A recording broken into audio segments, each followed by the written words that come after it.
And so the more we can be comfortable telling authentic stories about who we truly are and what we truly believe, that's how we start to build empathy. Right now, social media is fueled by polarization. And people who are entering into a media business know that. And it makes sense to pick a side. And you're either going to be a red state or a blue state. And those particular types of content creators know that they can just outrage the other side of the audience, which will build their following. But then they just keep validating people for their own insecurities and their own political ideologies. Putting those critical thinking skills in place is essential too. The four C's are a big part of the modern 21st century academic conversation: communication, collaboration, critical thinking, and creativity. Every single assignment should be looking at those things and have some component of it.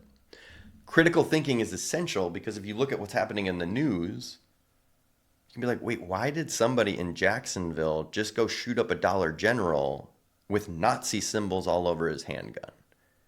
You don't have to have political conversations, but you can have human conversations because politics is humanity on display. When you use that lens and say, why would this man want those people harmed? Then you can start looking at social media and start seeing people who are encouraging these types of behaviors. There's men who are telling men the only way you can be a man is if you're a misogynist. And boys are growing up online with no real mentoring and no real identity. And they're sitting here like, how do I become a man? Oh, that guy told me. Now I'm going to go do that. Yeah, I think social media, or I think the internet has been able to answer a lot of the hard questions that kids might have, especially about their own growth and development. But it doesn't have that human piece. Sure, you're going to see a video from some sex educator teaching you about the birds and the bees, but until you have somebody who you can just be like, oh, hey, Mr. Damon, can I talk to you for a second? That moment of that conversation is going to be immensely more impactful on that kid's life than if they just watch a video with the same exact information being conveyed.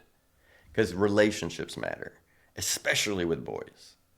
Boys have been really overlooked these days, and I think the pandemic showed us how much they were overlooked.